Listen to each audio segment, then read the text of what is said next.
Hey guys, I'm a little sorry. I want to apologize. I didn't get back to doing this story a little bit earlier in the week. I want to do a read along with Stephen King's story, Here There Be Tigers. Before I do, I just want to say, okay, what are we looking for? So we're looking for the type of narrator. That's one thing we're looking for, right? We have first person narrator.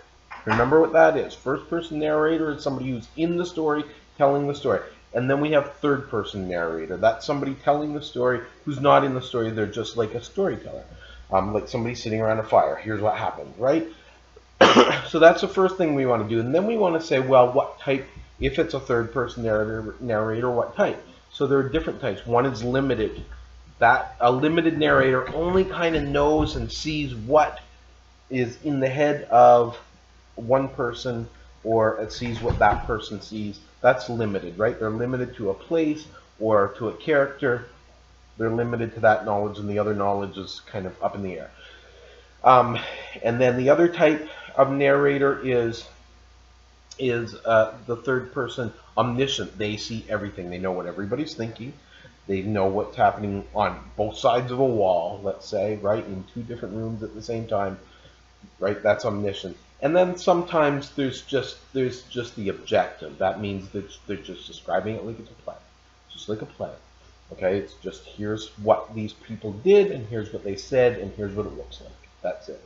Okay, the other thing you're looking for are types of characters. I don't want to go over that in too much depth. There is a sheet there that you can look at, but you're basically looking for two different things. You want to see if the character is flat or round. So a flat character is somebody that we don't really know a whole lot about. We see them in just kind of one circumstance, one situation or two, and we don't really get to know them real well. A round character, we get to understand their relationships and their emotions and the way that they feel and the way that they think. That's round, okay? Flat or round. So that's the first thing we're looking for. We want to know if they're flat or round. And then we want to know if they are static or dynamic. So flat characters can be static and dynamic, and round characters can be static and dynamic. A static character is somebody who doesn't change. It's just somebody who keeps that same personality as the story goes on, and it never changes. They never learn anything really. A dynamic character is somebody who changes. A character who becomes something different than they were when the story opened up. Okay, a lot of times protagonists are dynamic characters. They learn something. But sometimes they're not. Sometimes they stay static. And it's the reader that's supposed to learn something by looking at that character and kind of thinking, boy, they really should have learned, and they didn't. Okay?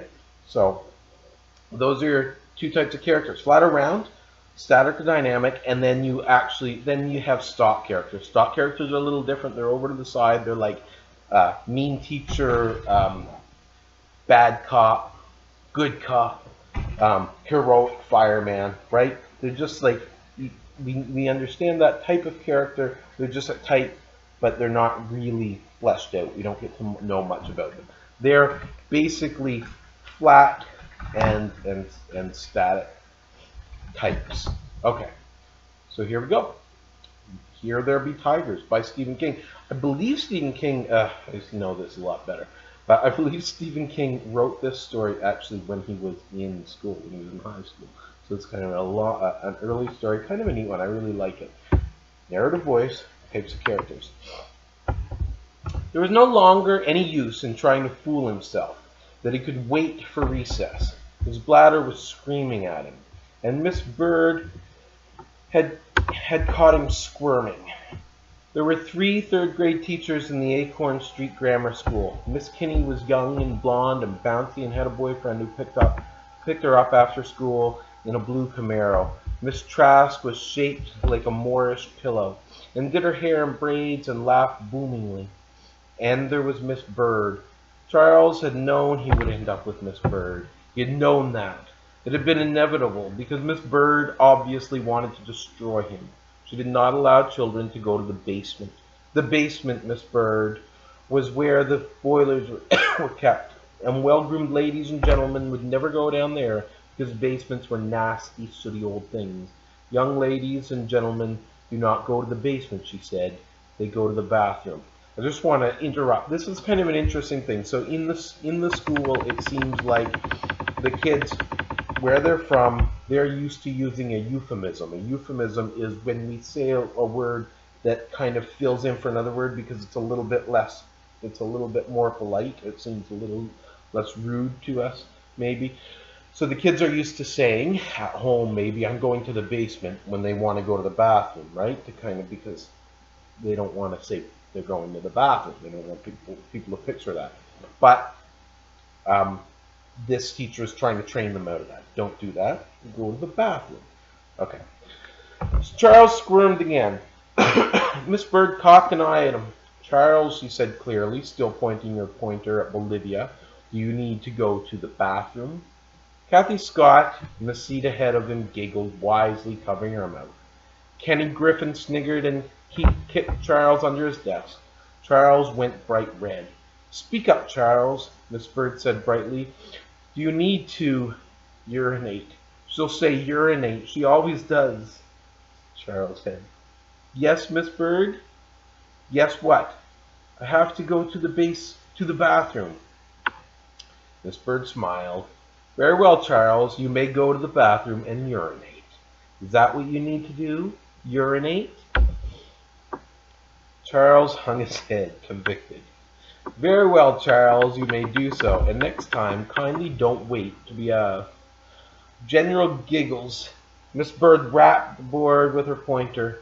Charles trudged up the row toward the door, 30 pairs of eyes boring into his back, and every one of those kids, including Kathy Scott, knew that he was going into the bathroom to urinate. So Kathy Scott, he kind of maybe has a little crush on her, right? So that stands out. The door was at least a football field's length away. Miss Bird did not go on with the lesson, but kept her silence until he had opened the door, entered the blessedly empty hall, and shut the door again. He walked down towards the boys' bathroom. Basement, basement, basement, if I want. So in the brackets we have what's happening in his head. Dragging his fingers along the cool tile of the wall, letting them bounce over the thumbtack stifled bulletin board and slide lightly across the red, break glass in case of emergency, fire alarm box. Miss Bird liked it. Miss Bird liked making him have a red face in front of Kathy Scott, who never needed to go to the basement. Was that fair? And everybody else. Old B-I-T-C-H, he thought. He spelled because he had decided last year God didn't say it was a sin if you spelled. He went into the boys' bathroom. It was very cool inside, with a faint, not unpleasant smell of chlorine hanging pungently in the air. Now, in the middle of the morning, it was clean and deserted, peaceful and quiet, quite pleasant. Not at all like the smoky, stinky cubicle at the Star Theater downtown. The bathroom, basement, was built like an L. The short side lined with tiny square mirrors and white porcelain wash bowls and a paper towel dispenser. And Nibrock, that's the brand of the dispenser. The long side with the 2 urinals and 3 toilet cubicles. Charles went around the corner after glancing morosely at his thin, rather pallid face in one of the mirrors.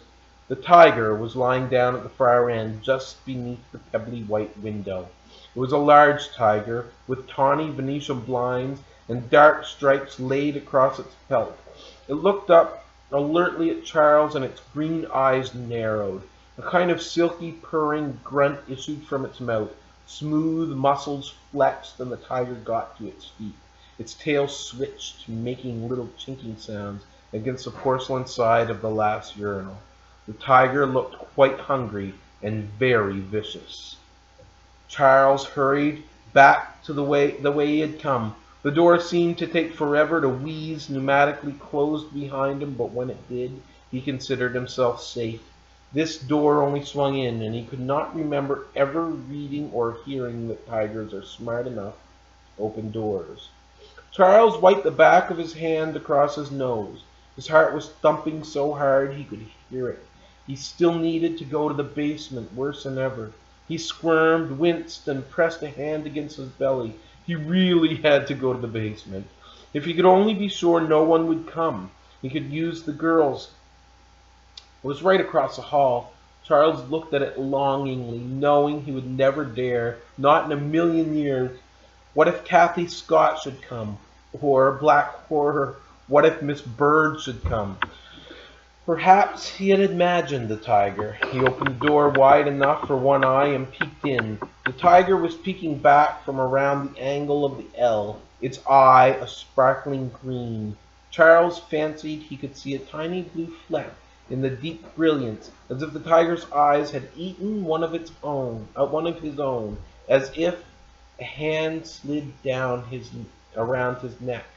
Charles gave a stifled cry and felt his heart and stomach cram up into his throat. For one terrible moment he thought he was going to wet himself. It was Kenny Griffin, smiling complacently. "Miss Bird sent me after you because you've been gone 6 years. You're in trouble." "Yeah, but I can't go to the basement," Charles said, feeling faint with the fright Kenny had given him. "You're constipated," Kenny chortled gleefully. "Wait till I tell Kathy." "You better not," Charles said urgently. "Besides, I'm not. There's a tiger in there." "What's he doing?" Kenny asked. "Taking a piss?" "I don't know," Charles said, turning his face to the wall. "I just wish he'd go away."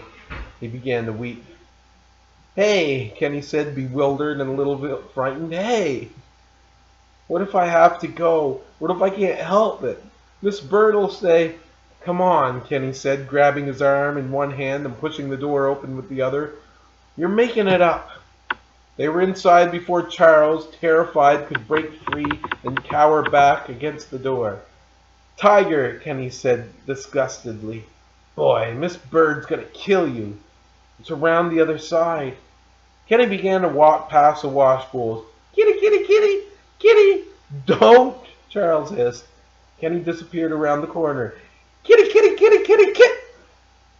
Charles darted out the door again and pressed himself against the wall, waiting, his hands over his mouth and his eyes squint shut, waiting for the scream. There was no scream. He had no idea how long he stood there frozen, his bladder bursting. He looked at the door to the boys' basement. It told him nothing. It was just a door. He couldn't, but at last he went in. The wash bowls and the mirrors were neat, and the faint smell of chlorine was unchanged, but there seemed to be a smell under it, a faint, unpleasant smell like freshly sheared copper. With groaning but silent trepidation, he went to the corner of the L and peeked around. The tiger was sprawled on the floor, licking its large paws with long pink tongue. It looked incuriously at Charles. There was a torn piece of shirt caught in one set of paws, but his need was a white agony now, and he couldn't help it. He had to. Charles tiptoed back to the white porcelain basin closest to the door. Miss Bird slammed in just as he was zipping his pants. "Why, you dirty, filthy little boy," she said almost reflexively. Charles was keeping a weather eye on the corner. "I'm sorry, Miss Bird." "The tiger. I'm going to clean the sink. I'll use soap. I swear I will." "Where's Kenneth?" Miss Bird asked calmly. I read that. "Where's Kenneth?" Miss Bird asked calmly. "I don't know." He didn't, really. "Is he back there?" "No!" cried Charles. Miss Bird stalked to the place where the room bent. "Come here, Kenneth. Right this moment." "Miss Bird!" But Miss Bird was already round the corner. She meant to pounce.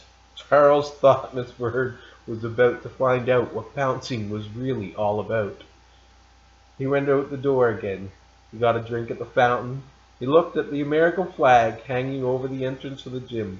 He looked at the bulletin board. Woodsy Owl said, "Give a hoot, don't pollute." Officer Friendly said, "Never ride with strangers." Charles read everything twice. He went back to the classroom, walked down his row to the seat with his eyes on the floor, and slid into the seat. It was 11:15. He took out Roads to Everywhere and began to read about Bill at the rodeo. Okay, that's a great story. I like it. You know, you read stories over and over and you forget how good they are. What a great story. Okay, so what you need to do now, I want you thinking about narrator, I want you thinking about characters, how they work. I want you to fill out that sheet, and then I'll do another video and we'll talk about the characters and we'll talk a little bit about the story because it's fun. It's fun. Okay, have a good day. We'll see you guys. Bye bye.